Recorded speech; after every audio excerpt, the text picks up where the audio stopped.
വാ, അവൻ ക്ഷണിച്ചു. എങ്കിലും അവൾ മടിച്ചു. സർ, എനിക്ക് ഇപ്പോഴൊന്നും വേണ്ട. ഞാൻ നേരെ ഹോസ്റ്റലിലേക്ക് പോയിക്കോളാം. ഇങ്ങോട്ട് നോക്ക്, എനിക്ക് നല്ല വിശപ്പുണ്ട്. മണി 3 ഇനി ഭക്ഷണം കഴിച്ചില്ലെങ്കിൽ വയറുവേദന എടുക്കും. നീ വരുന്നോ അതോ വരുന്നില്ലേ? വരുന്നില്ലെങ്കിൽ കാറിൽ തന്നെ പോയിരിക്ക്. ഞാൻ പോയി കഴിച്ചിട്ട് വരാം. അയ്യോ, എന്നെ തനിച്ചായി പൊക്കിക്കളയുമോ എന്നവൾ ഉള്ളിൽ ഭയന്നു.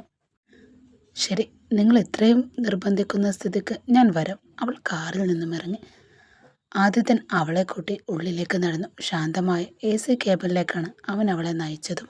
രണ്ടാളും ആ വിജനമായ മുറിയിൽ തനിച്ചായി. സർ, ഇവിടെ നമ്മൾ രണ്ടുപേരല്ലാതെ വേറെ ആരുമില്ലല്ലോ. വേറെ മേശകൾ പോലുമില്ല. അവൾ ചുറ്റും നോക്കിക്കൊണ്ട് പറഞ്ഞു. ഇവിടെ AC റൂമുകൾ ഇങ്ങനെ തനിച്ചാണ് ഇരിക്കുക. അവൻ ശാന്തനായി മറുപടി നൽകി. പക്ഷെ പുറത്തു വന്നപ്പോൾ അവിടെ ധാരാളം ആൾക്കാരും മേശകളും കണ്ടല്ലോ. അത് ഓർഡിനറി വിഭാഗം. എന്നാൽ നമുക്ക് അവിടെ ഇരുന്ന് കഴിച്ചാൽ പോരെ? അവിടെ ഇരുന്നും കഴിക്കാം. പക്ഷെ എനിക്ക് നിന്നോട് കുറച്ച് സംസാരിക്കാനുണ്ട്. പുറത്ത് ആളുകൾ കൂടുതലാ. അതാ ഞാൻ ഇങ്ങോട്ട് നിന്നെയും കൂട്ടി പോകുന്നത്. ശരി സർ, അവൻ തലയാട്ടി. നിനക്ക് എന്താ വേണ്ടത്? അവൻ ചോദിച്ചു. ഇവിടെ എന്തൊക്കെയാ ഉള്ളത്? ഇവിടെ നോൺ വെജ് വിഭവങ്ങളൊക്കെ കിട്ടും. വെജിറ്റേറിയൻ ആണെങ്കിൽ വലുതായൊന്നും കാണില്ല. അതാ ഞാൻ ചോദിച്ചത്. ഓക്കെ സർ, എനിക്കൊരു മട്ടൻ ബിരിയാണി മതിയെന്ന് തോന്നുന്നു. അതുമാത്രം മതിയോ?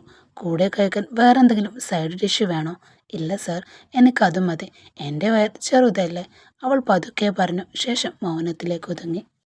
വെയിറ്റർ വന്നപ്പോൾ അവൻ ആവശ്യമുള്ള ഭക്ഷണങ്ങളെല്ലാം ഓർഡർ ചെയ്തു. അതിനനുസരിച്ച് അവൻ അനന്യെ തന്നെ ഉറ്റുനോക്കിക്കൊണ്ടേയിരുന്നു. അവളാകട്ടെ അവൻ്റെ കണ്ണുകളിൽ തട്ടാതെ തല കുനിച്ചു നിന്നു. അവൻ പതുക്കെ സംസാരിച്ചു തുടങ്ങി.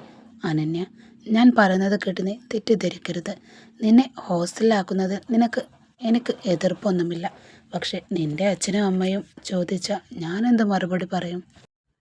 എൻ്റെ അച്ഛനമ്മമാർ ചോദിച്ചാലും എനിക്ക് ഉത്തരമില്ല. അതിനെക്കുറിച്ചാണ് ഞാൻ ആലോചിച്ചത്. സർ, എന്താ അവരെ കണ്ട് പേടിക്കുന്നത് പോലെ വെറുതെ അഭിനയിക്കരുത് നിങ്ങൾ. നിങ്ങൾ അവരോട് എങ്ങനെ സംസാരിക്കുമെന്ന് എനിക്ക് നന്നായി അറിയാം. അവർ നിങ്ങളെ കണ്ട് പേടിച്ചാൽ പോരെ? അവരുടെ മുന്നിൽ വച്ചില്ലേ എന്നെ കൂട്ടി പോവുകയാണെന്ന് പറഞ്ഞ് ഇറങ്ങിപ്പോന്നത്. എന്നിട്ടിപ്പം ഞാൻ അങ്ങനെയൊന്നും വിചാരിച്ചതല്ല. അന്നത്തെ ആ ടെൻഷൻ ദേഷ്യം കൊണ്ട് സംസാരിച്ചു പോയതാ. എന്തൊക്കെയായാലും കുറച്ച് ദിവസമായി നീ എന്നോടൊപ്പമുണ്ട്. അതിനർത്ഥം നിന്നെ ദുരുപയോഗം ചെയ്യണമെന്നല്ല. വികാരങ്ങൾക്ക് അടിമപ്പെട്ട് എപ്പോഴും എനിക്ക് ചില വീഴ്ചകൾ പറ്റിയിട്ടുണ്ട്. സോറി. പക്ഷെ ഇനിമേൽ ഞാൻ വളരെ ശ്രദ്ധിച്ചോളാം. നീ വന്ന് പാചകം ചെയ്ത് വെച്ചിട്ട് നിന്റെ മുറിയിലേക്ക് പോയിക്കോ. ഞാൻ എടുത്ത് കഴിച്ചോളാം. പ്രശ്നമൊന്നുമില്ല. രാത്രികൾ നീ നിന്റെ മുറിയിലേക്ക് വരേണ്ടതില്ല. നിനക്ക് വേറെ മുറി തങ്ങാം. അങ്ങനെയാണെങ്കിൽ നമുക്കിടയിൽ തടസ്സങ്ങളൊന്നുമില്ലാതെ അത് തുടരാൻ പറ്റില്ലേ? ഇരുന്ന് പഠിക്കാമല്ലോ എന്ന് ഞാൻ ആശ്വസിച്ചേനെ. എന്തു തന്നെയായാലും നീ എൻ്റെ ഭാര്യ എന്ന കാര്യം എല്ലാവർക്കും ഇപ്പോൾ അറിയാം. ഈ സാഹചര്യത്തിൽ നിന്നെ ഒരു സ്വകാര്യ ലേഡി ഹോസ്റ്റലിൽ കൊണ്ടുപോയി നിർത്തിയാൽ അത് വലിയ ചർച്ചയാകും. പോരാത്തതിന് ഈ മാധ്യമപ്രവർത്തകരും എങ്ങനെയെങ്കിലും TRP കൂട്ടിയാൽ മതി. സമൂഹത്തിൽ ഉന്നതരുടെ, എൻ്റെ പോലെയുള്ളവരുടെ പിന്നാലെ മണപ്പിച്ച് നടക്കുകയാണവർ. സാധാരണക്കാർ അനുഭവിക്കുന്ന എത്രയോ ദുരിതങ്ങളും പ്രശ്നങ്ങളും ഇവിടെയുണ്ട്. പക്ഷെ അവർക്കൊന്നും അത് വാർത്തയേ അല്ല. അങ്ങനെയാണെങ്കിൽ എത്രയോ ആളുകൾ നന്മ ലഭിച്ചേനെ. അവൻ വാചാലനായി സംസാരിച്ചു കൊണ്ടേയിരുന്നു. പക്ഷെ അവർക്കത് വേണ്ട. ജനങ്ങൾ നല്ല വാർത്തകൾ കൊടുക്കുമ്പോൾ കാണുന്നുണ്ടോ? ഓൺലൈൻ എന്തെങ്കിലും തെറ്റായ വാർത്ത കണ്ടാൽ അതിൽ കാര്യമൊന്നുമില്ലെങ്കിൽ പോലും അതിനു പിന്നാലെ പോകും. ഈ ലോകം അങ്ങനെ ആയിപ്പോയി. ബന്ധമില്ലാത്ത എന്തൊക്കെയോ കാര്യങ്ങൾ അവൻ പറഞ്ഞുകൊണ്ടേയിരുന്നു. അവനെ തന്നെ നോക്കിയിരുന്ന അവൾക്ക് ഉറക്കം വന്നു മൂടി. സഹിക്കാനാവാതെ അവൾ വായു തുറന്ന് കൊട്ടാവി ഇട്ടു. കണ്ണുകൾ തിരുമ്മി. അത് കണ്ടതും അവൻ സംസാരം നിർത്തി. ഞാനിവിടെ എൻ്റെ വികാരങ്ങൾ പങ്കുവെച്ച് സംസാരിക്കുമ്പോൾ നീ എന്താടി കൊട്ടാവി ഇടുന്നത്? നിങ്ങൾ എന്തെങ്കിലും ചെയ്തു കളയുമോ എന്ന് പേടിച്ചിട്ടാ, അവൾ പതുക്കെ പറഞ്ഞു. അത് കേട്ടതും അവൻ്റെ സംസാര രീതി തന്നെ മാറി. നിന്നോട് ഞാൻ എന്നെക്കുറിച്ച് സംസാരിച്ചപ്പോൾ ഇത്രയും നേരം നീ ഒരുത്തനെ പഠിപ്പിക്കുന്നത് പോലെ നിന്നോട് ഞാൻ സംസാരിച്ചത്. ഏതെങ്കിലും വൈപോക്കനോട് സംസാരിക്കുന്നത് പോലെയാണോ നീ എന്നെ കാണുന്നേ? എന്നെ കണ്ടാൽ നിനക്കൊരു തെണ്ടിയെ പോലെയാണോടി തോന്നുന്നേ? ഒരു തെണ്ടി എന്താണ് ചെയ്യുകയെന്ന് നിനക്കറിയാമോ? അയ്യയ്യോ, അങ്ങനെയൊന്നുമല്ല സർ. കാര്യം പന്തികേട് എന്ന് മനസ്സിലാക്കി അവൾ ചിരിയോടെ വിഷയം മാറ്റാൻ ശ്രമിച്ചു. അതുവരെ അവൻ പറഞ്ഞതൊന്നും ശ്രദ്ധിച്ചതേയില്ല എന്ന് അവനും മനസ്സിലായി. ഞാൻ വെറുതെ നിങ്ങളോട് തമാശ കളിച്ചു നോക്കിയത്, വേറൊന്നുമില്ല സർ.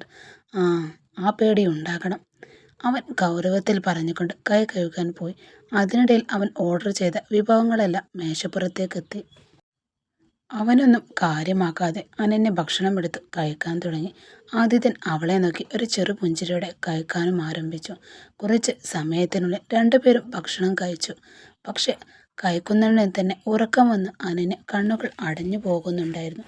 ഉറക്കച്ചവടെ കഴിക്കുന്ന അവളെ കണ്ടപ്പോൾ ആദിത്യന് ചിരി അടക്കാൻ കഴിഞ്ഞില്ല. ഒരു കൊച്ചുകുട്ടി ഉറങ്ങി വീഴുമ്പോൾ ഭക്ഷണം കഴിക്കുന്നത് പോലെയാണ് അവന് അവളെ കണ്ടപ്പോൾ തോന്നിയത്. അനന്യ, ദാ ഇങ്ങോട്ട് നോക്ക്. അവൻ വിളിച്ചപ്പോൾ അവൾ കഷ്ടപ്പെട്ട് കണ്ണുകൾ തുറന്ന് അവനെ നോക്കി. വാ, പോയി കൈ കഴുകാം, എന്നിട്ട് ബാക്കി ഉറങ്ങാം. സോറി സർ, ഞാൻ ഭക്ഷണം കഴിച്ചു കഴിഞ്ഞു കാത്തിരിക്കുകയെന്നു. നിങ്ങൾ കഴിച്ചു കഴിയട്ടെ എന്ന്, എന്നിട്ട് ഒരുമിച്ച് ഇറങ്ങാമല്ലോ എന്നും കരുതി. അവൾ സമർത്ഥമായി കൊണ്ട് പറഞ്ഞു. ശരി വാ. അവൻ അവളെയും കൂട്ടി മുന്നോട്ട് നടന്നു. രണ്ടുപേരും കൈ കഴുകി പുറത്തേക്കിറങ്ങി. ബില്ലുമടച്ച് അവൻ കാറിനടുത്തേക്ക് നടന്നു. പോകുന്ന വഴിയിൽ അനന്യ ഒരു ചുയിങ്കം വാങ്ങി. അവൻ ആശ്ചര്യത്തോടെ നോക്കിക്കൊണ്ട് അവൾ ചുയിങ്കം വായിലിട്ട് മെല്ലെ ചവച്ചരച്ച് ചുറ്റും കൗതുകത്തോടെ നോക്കി നിന്നു. എന്താ ഇത്, നീ ഇതും തിന്നുമോ? അവൻ ചോദിച്ചു. സർ, ചുയിങ്കം തിന്നു നോക്ക്, നല്ല സൂപ്പർ ടേസ്റ്റാ, അവൾ ആസ്വദിച്ചുകൊണ്ട് പറഞ്ഞു. ഞാൻ ഇതുവരെ അതൊന്നും കഴിച്ചിട്ടേയില്ല. അവൻ്റെ മുഖം ചുളിച്ചുകൊണ്ട് അവൻ പറഞ്ഞു. ഞാൻ എപ്പോൾ ഹോട്ടലിൽ പോയി ബിരിയാണി കഴിച്ചാലും അപ്പോഴൊക്കെ ചുയിങ്കം തിന്നാറുണ്ട്. അറിയാമോ നിങ്ങൾക്ക്? ശരി അനന്യ, ഹോട്ടലിലൊക്കെ. പക്ഷെ വീട്ടിൽ വെച്ച് കഴിക്കുമ്പോൾ നീ എന്ത് ചെയ്യും? വീട്ടിലാണെങ്കിൽ സംഗതി സിമ്പിളല്ലേ. എൻ്റെ കയ്യിലുള്ള ബാഗിൽ നിറയെ ഉണ്ട് ചുയിങ്കം, അതങ്ങ് ഞാൻ തിന്നും. അത് കേട്ടതും ആദിത്യൻ പറഞ്ഞു. നീ ശരിക്കും വ്യത്യസ്തയാണല്ലോ അനന്യ. സർ, ഞാൻ നോർമൽ തന്നെയാണ്. നിങ്ങളാണ് ഭയങ്കര വിചിത്രമായി പെരുമാറുന്നത്. മനുഷ്യനായി ജനിച്ചാൽ എല്ലാ വികാരങ്ങളും വേണം. അച്ഛൻ, അമ്മ, അനിയൻ, അനിയത്തി, ബന്ധുക്കൾ എല്ലാവരോടും ചിരിച്ച് സംസാരിച്ച് സമയം ചെലവഴിക്കണം. അതാണ് മനോഹരമായ ജീവിതം. അല്ലാതെ ഒരു AC മുറിയിൽ അടച്ചിട്ട് എപ്പോഴും ബിസിനസ് നോക്കി നടക്കലല്ല. പോരാത്തതിന് ഹിറ്റ്ലർ പോലെ മുഖം കടുപ്പിച്ച് വെച്ച് ആർമിൽ സത്യപ്രതിജ്ഞ ചെയ്യുന്നത് പോലെ ഗൗരവത്തിൽ നടന്നാൽ എങ്ങനെയാ? അവൾ തുടർന്നു കൊണ്ട് പറഞ്ഞു. ഞങ്ങളുടെ നാട്ടിലൊക്കെ ഇപ്പോൾ ഉത്സവത്തിൻ്റെ കൊടിയേറ്റമാ. ബന്ധുക്കളെല്ലാം വിളിച്ച് നാട് മുഴുവൻ ഉത്സവം ആഘോഷിക്കും. അത് കാണാൻ എന്ത് ഭംഗിയാണെന്നോ. ബന്ധുക്കളൊക്കെ ഒത്തുകൂടി വീട് മുഴുവൻ ആളുകളെ കൊണ്ട് നിറയുമ്പോൾ ഉണ്ടാകുന്നൊരു സന്തോഷം പറഞ്ഞറിയിക്കാൻ പറ്റില്ല. പക്ഷേ നിങ്ങളെപ്പോഴും തനിച്ച് ഇനി 10 ദിവസം കഴിഞ്ഞാൽ ഞങ്ങളുടെ നാട്ടിൽ ഉത്സവം വരാൻ പോവാ. പക്ഷേ എനിക്കവിടെ പോകാൻ പറ്റില്ലല്ലോ. അവളുടെ ശബ്ദം നിരാശപ്പെടുന്നു. നീ എന്താ അങ്ങനെ പറഞ്ഞത്? അവൻ ചോദിച്ചു തുടങ്ങി. സാർ, ഇവിടുന്ന് സംസാരിച്ച് നിൽക്കുകയാണോ? വണ്ടി എടുക്ക്, നമ്മൾ ഹോസ്റ്റൽ തപ്പുന്ന വഴിക്ക് സംസാരിക്കാം. അവൾ ഇടക്കണ്ണിട്ട് അവനെ നോക്കി. എന്നാൽ അത് അവൻ്റെ മുഖത്ത് ദേഷ്യവും. കുറച്ചു മുൻപ് ഇവൾ പറഞ്ഞത് എൻ്റെ കൂടെ കഴിഞ്ഞാൽ മതിയെന്ന്. ഇപ്പോൾ ഈ പെണ്ണ് പറയുന്നു ഹോസ്റ്റൽ തപ്പണമെന്ന്. ഇതിനൊക്കെ എങ്ങനെ ഞാൻ വിശ്വസിച്ച് നടക്കുക? കാർ മുന്നോട്ടെടുത്തുകൊണ്ട് അവൻ ചോദിച്ചു. ഇപ്പോൾ പറ, നീ എന്താ അങ്ങോട്ട് പോകാൻ പറ്റില്ല എന്ന് പറയുന്നത്? വിശേഷത്തിനൊക്കെ പോകേണ്ടതല്ലേ സർ? നിങ്ങളൊക്കെ വലിയ ബിസിനസ്സുകാരല്ലേ. ഞങ്ങൾ അങ്ങനെയല്ല. പയങ്കഞ്ചി തലേന്ന് രാത്രി വെള്ളം ഒഴിച്ച് വെച്ച് പിറ്റേന്ന് കഴിക്കുന്ന പാവങ്ങളാ. ഞങ്ങളുടെ വീട്ടിലൊക്കെ നിങ്ങൾ വരുമോ? അതുമാത്രമല്ല, ഭർത്താവില്ലാതെ തനിയെ ഞാൻ നാട്ടിലേക്ക് പോയാൽ എൻ്റെ അമ്മ എന്നെ ചൂലുകൊണ്ട് തല്ലും എന്നവൾ പറഞ്ഞതും ആദിത്യൻ ചിരിച്ചുപോയി. സാർ, ഞാൻ സങ്കടം പറയുമ്പോൾ നിങ്ങൾക്കത് ചിരിയാണോ വരുന്നത്? അതല്ല അനന്യ, നിന്റെ അമ്മ, അവൻ ചിരിയോടെ പറഞ്ഞു. ഞാനൊന്ന് സങ്കല്പിച്ച് നോക്കിയതാ, അതുകൊണ്ട് ചിരി അടക്കാൻ പറ്റാത്തത്. ഓ, നിങ്ങളതൊക്കെ സങ്കല്പിച്ച് നോക്കുകൂടി ചെയ്യുന്നുണ്ടോ? പിന്നല്ലാതെ. നീ എന്താ ചെയ്യുക? വീടിന് ചുറ്റും ഓടുമോ അതോ തെരുവിലൂടെ ഓടുമോ? നിന്റെ അമ്മ നിന്നെ എങ്ങനെ ഓടിക്കും? അതൊക്കെയാണ് ഞാൻ ആലോചിച്ചത്. അവൻ ആവേശത്തോടെ പറഞ്ഞതും അനന്യ അവനെ ദേഷ്യത്തോടെ തുറിച്ചു നോക്കി. എന്തിനാ എന്നെ ഇങ്ങനെ നോക്കുന്നത്? ഞാൻ ഉത്സവത്തെക്കുറിച്ച് പറഞ്ഞു, അവിടുത്തെ സന്തോഷങ്ങളെക്കുറിച്ച് പറഞ്ഞു. അതൊന്നും കേൾക്കാൻ നിങ്ങൾക്ക് താല്പര്യമില്ല. എൻ്റെ അമ്മ എന്നെ ചൂലുകൊണ്ട് തല്ലുന്നത് കേട്ടപ്പോയാ നിങ്ങൾക്ക് സന്തോഷമായത്? ഏയ്, അങ്ങനെയൊന്നുമില്ല അനന്യ, ഞാൻ ചുമ്മാ പറഞ്ഞതല്ലേടി. ശരി, നീ ഉത്സവത്തെക്കുറിച്ച് പറ.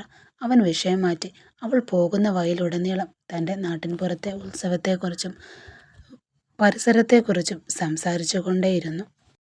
ഇതിനിടയിൽ ആദിത്യൻ്റെ കാർ നേരെ അവൻ്റെ വീട്ടുമുറ്റത്തേക്ക് വന്നു നിന്നു. അവൻ ഹോണടിച്ചതും സെക്യൂരിറ്റി ഗേറ്റ് തുറന്നു. അവൻ കാർ അകത്തേക്ക് കയറ്റി നിർത്തി. ഇത്രയും നേരം സംസാരിച്ചു കൊണ്ടിരിക്കുന്ന അനന്യ ഉറങ്ങിപ്പോയതെന്ന് അവൻ അറിഞ്ഞില്ല. ഉറങ്ങുന്ന അവളെ നോക്കി അവനൊരു ചെറു പുഞ്ചിരി വിടർന്നു. എന്നിട്ട് കാറിൽ നിന്നിറങ്ങി അവളെ ഉണർത്താതെ പതുക്കെ കൈകളിൽ കോരിയെടുത്തു. ഹോസ്റ്റലിൽ കൊണ്ടുപോയി ആക്കാതെ നേരെ വീട്ടിലേക്ക് കൂട്ടിക്കൊണ്ടുവന്നിരിക്കുകയാണ് അവൻ. ഇനി കണ്ണു തുറക്കുമ്പോൾ ഈ ഭദ്രകാളി എന്നെ എന്തൊക്കെ പറഞ്ഞു കൂട്ടുമോ എന്തോ എന്ന് മനസ്സിനോട് പിറുപിറുത്ത് ആദിത്യൻ അവളെയും എടുത്ത് മുകളിലത്തെ നിലയിലേക്ക് നടന്നു.